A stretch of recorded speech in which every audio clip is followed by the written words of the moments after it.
Why are populations shrinking? The global baby bust explained. In a world where we are healthier and better nourished than ever before, a surprising trend is emerging.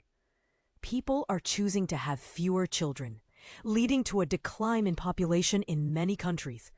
This raises an important question.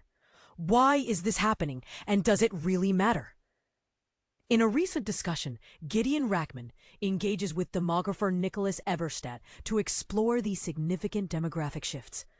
And they delve into various factors contributing to this phenomenon, including the potential impact of smartphones on our reproductive choices. As we enjoy longer lifespans, the pressing issue of how to care for our aging population becomes increasingly relevant. Could migration serve as a viable solution to counterbalance these trends? For those interested in further exploring this topic, there are several insightful articles available. For instance, one piece discusses the efforts to rejuvenate Europe's dwindling rural communities, while another highlights the dangers of population undercounting and its implications for public policy. Japan is also facing challenges, as it has been advised to adopt more pessimistic population forecasts following a significant drop in birth rates. Additionally, an article addresses the often overlooked realities of the current baby bust, and research has shown that brain aging is a key indicator of longevity. If you're intrigued by these discussions, consider subscribing to the Rachman Review, available on your favorite podcast platform. Each episode is presented by Gideon Rachman, produced by Fiona Simon, with sound design by Breen Turner, and executive production by Flo Phillips. You can follow Gideon on social media platforms like Blue Sky and X to stay updated on his latest insights. For those who prefer reading, a transcript of this episode is accessible on ft.com, along with an accessibility guide for podcast transcriptions. But here's where it gets controversial. As we navigate these demographic changes, what do you think is the best approach to address the challenges of an aging population? Is migration truly the answer? Or are there other solutions we should consider? We'd love to hear your thoughts. Do you agree or disagree with these perspectives? Join the conversation in the comments. Scientists explain birth rate decline in rich countries. Imagine a world where the sound of children's laughter is a rarity, and the once thriving streets are now filled with an aging population. This is the stark reality that many wealthy countries are facing today as they struggle with historically low birth rates. But here's the surprising part. It's not just about the economy. A new study has revealed that the decline in fertility rates is more complex, and it's time to rethink our assumptions. The research, conducted by economists Melissa Shatini-Kearney and Philip B. Levine, suggests that the widespread decline in birth rates cannot be explained by short-term changes in income or prices. Instead, it's a result of a broad reordering of adult priorities, where parenthood is no longer the top priority for many people. But what does this mean exactly? It means that the traditional narrative that young people are not having children because of economic constraints is no longer sufficient. As Levine explained, we first started exploring the more conventional reasons for why birth rates are low and falling, which are largely based on economic factors, and learned that they don't do a very good job at explaining what we see. So, what's driving this shift in priorities? The authors point to a phenomenon they call shifting priorities, where people are placing more value on personal fulfillment and career goals.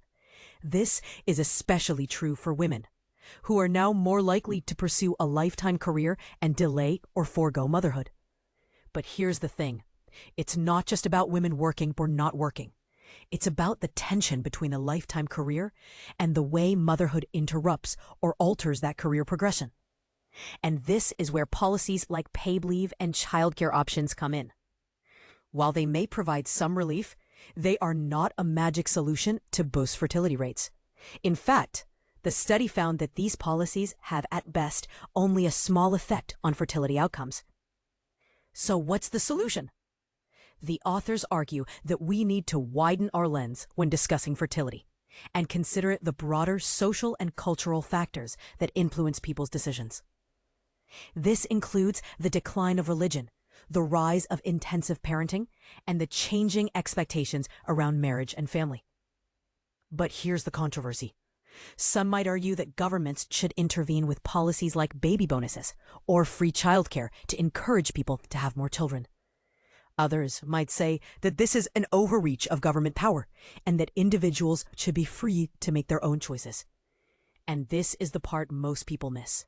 The fact that fertility rates are not just a matter of personal choice, but also have significant implications for the economy and society as a whole. As the authors note, if a society decides that increasing the birth rate is a priority, how should it proceed? The short answer is that there are no easy fixes. So what do you think? Should governments intervene to boost fertility rates? Or is this a matter of personal choice? Share your thoughts in the comments below. The study's findings have significant implications for policymakers who are struggling to find solutions to the birth rate crisis.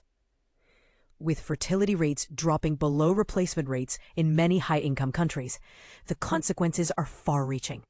For example, America's fertility rate, if now projected to average 1.6 births per woman over the next 3 decades, according to the Congressional Budget Office's latest forecast. This could mean an aging population, with a higher number of elderly people than working-age individuals to support them. Other countries, such as Japan, Italy, and South Korea, are facing similar challenges. The study's authors urge policymakers to consider the long-term effects of their decisions and to target women before they reach reproductive age. As Levine told Newsweek, policies like parental leave, childcare subsidies, baby bonuses, etc., are much easier to implement and have the potential to affect fertility more rapidly, if they were effective. But the question remains, what is the most effective way to boost fertility rates? And is it even possible to reverse the decline? The answer, it seems, is complex and multifaceted. As the authors conclude, there is still so much more we need to know before we can provide something resembling a definitive answer.